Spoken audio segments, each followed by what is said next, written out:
a lot of these guys, these young stars and rising superstars, they don't look up to LeBron anyway, right? So they're not following his footsteps. A lot of these guys looked up to Kobe. Kendrick Perkins just said something on ESPN's First Take that instantly got the basketball world talking. He looked straight into the camera and said that today's young players don't idolize LeBron James. According to Perkins, they looked up to Kobe Bryant instead. The reason those words hit so hard isn't just because of what was said. It's because of who said it. Perkins isn't some random critic looking for attention. He shared a locker room with LeBron in Cleveland. He traveled with him, practiced beside him, saw his daily routine, and watched everything from the inside. Former teammates usually stay quiet about things like this in public.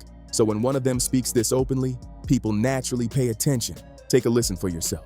It's only 22 seconds. No edits, no extra commentary, just Perkins giving his opinion. A lot of these guys, these young stars and rising superstars, they don't look up to LeBron anyway, right? So they're not following his footsteps. A lot of these guys looked up to Kobe. A lot of these guys come on record and talk about how they look up to Kevin Durant more so than they look up to LeBron James. They don't idolize him.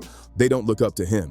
They looked up to Kobe, he said, even mentioning Kevin Durant before LeBron. Think about how surprising that sounds.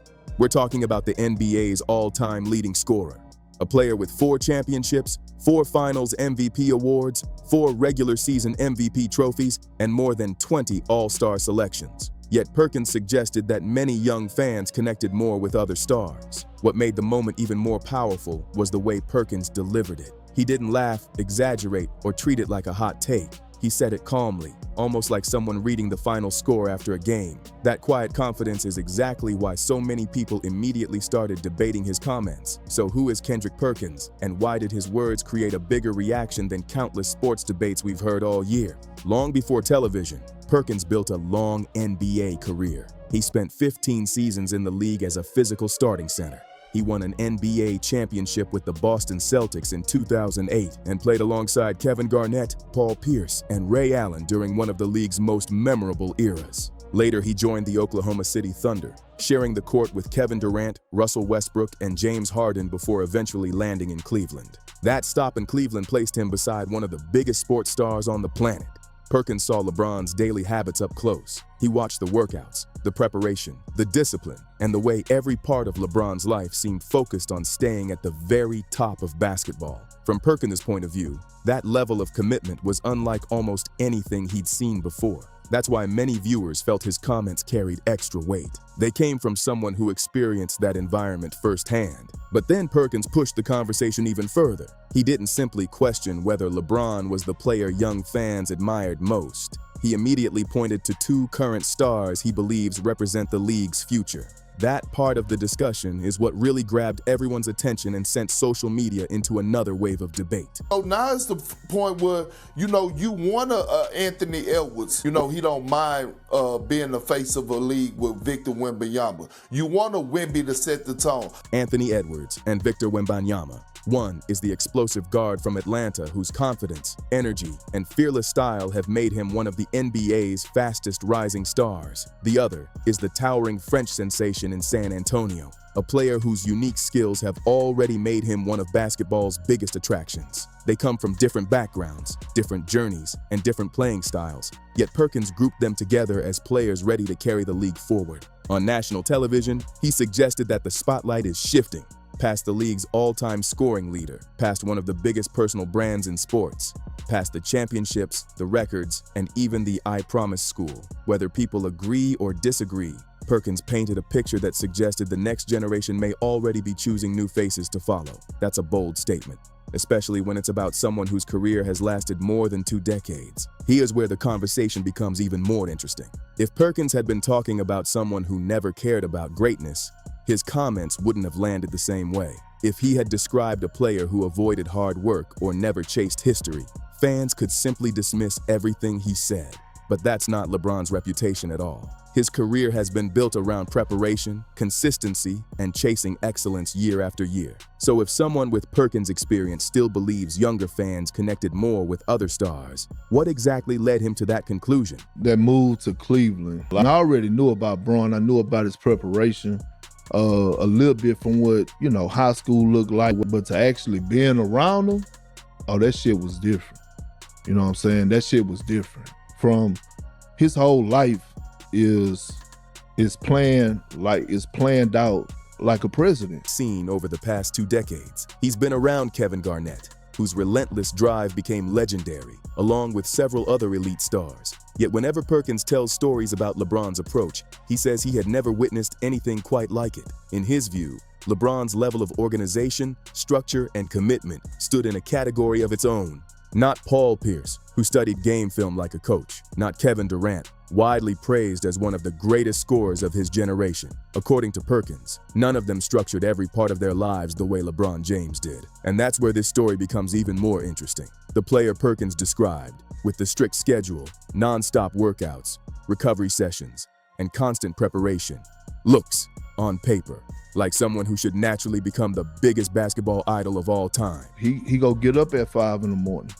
He go do his workout at the crib, right? He go be at the arena practice at 11. He go be there by 9:30, right? He go do another workout on the court. He go do some more cardio. He go practice. He go get shots up afterwards. But meantime, don't even know he gonna shoot a whole, you know what I'm saying, commercial in between time. Then get back to the crib. You get there, shit, he icing up getting treatment. On the road, first time I ever seen this shit, you know, the man got STEM units, like personal training. On steel training table mode. LeBron earned one of the greatest resumes the sport has ever seen. He built it season after season through consistency, championships, awards, and incredible longevity. Yet Perkins' comments on First Take suggested that those accomplishments alone didn't automatically make him the player younger generations admired most. That's why the conversation spread so quickly. So how demanding was the routine Perkins described? Recovery treatments, STEM technology, training while traveling, workouts before practice, more workouts after practice, cardio squeezed in between business commitments and commercial appearances. According to Perkins, that level of preparation continued year after year for more than 2 decades. Very few athletes have ever been described with that kind of commitment. That's what makes his comments stand out even more. Perkins wasn't talking about someone who simply relied on natural talent. He was describing a player known for putting enormous time and energy into every part of his career. Throughout Miami with Dwyane Wade, through Cleveland alongside Kyrie Irving, including the unforgettable 2016 championship run, and later in Los Angeles with the Lakers, the routine stayed remarkably consistent. Every season, every city, every new chapter followed the same pattern. The preparation never stopped. So that naturally raises the question many fans began asking after the show. If effort wasn't the issue, if discipline wasn't missing, if preparation reached an elite level, then what explains the difference in how different generations connected with certain players? That's where the discussion shifts away from statistics. Perkins and the panel weren't debating points, rebounds, or championships. They were talking about memorable moments that stick with fans long after the final buzzer. You know, say people get caught up in feelings instead of facts. Okay, let's remember. You got from the days of Connie Hawkins to Dr. J and David Thompson, all right, to Michael Jordan with Dominique Wilkins, you know, to the Vince Carters of the world, to the Kobe Bryants of the world. How about Vince Carter with Tracy McGrady? How about Tracy McGrady lobbing it up for Vince Carter and Vince Carter putting it between his legs and dunking? And why? Because the audience demanded it, the audience wanted it, and they lived up to that billing. One event kept coming up as an example of the kind of stage that helped shape basketball legends. The NBA Slam Dunk Contest. Connie Hawkins, Julius Dr. J. Irving, David Thompson, Michael Jordan, Dominique Wilkins, Vince Carter, Tracy McGrady, Kobe Bryant. Those names still echo through basketball history. Many fans grew up trying to copy their moves on neighborhood courts and driveways because those moments became part of the sport's culture. For many people, the dunk contest wasn't just another event. It became a showcase where unforgettable highlights were created. Kobe Bryant won the contest as a teenager. Vince Carter delivered one of the most celebrated performances in All-Star Weekend history in 2000. Michael Jordan and Dominique Wilkins created a legendary rivalry through the event. Dr. J helped shape what spectacular dunking could look like long before today's stars entered the league. LeBron had the athletic ability, the popularity, and countless opportunities to participate. Year after year, fans hoped he might finally enter the competition, but throughout his career, he chose not to. Whether someone agrees with that decision or not, it has remained one of the biggest what-if discussions in NBA history, and it resurfaced once again during this conversation. Then another voice added even more attention to the debate. Perkins wasn't alone on the panel. Stephen A. Smith also weighed in, and that's part of why the discussion became such a major headline. For years, Stephen A. has frequently defended LeBron during debates about his career and legacy. Because of that history, viewers naturally noticed when he appeared to agree with parts of Perkins' perspective. That reaction surprised many longtime fans. So when we think about the demise of the slam dunk contest, with a host of other things, he's up here and he deserves to be not just celebrated but revered. When it comes to the slam dunk contest and its diminished value, his fingerprints are written all over it.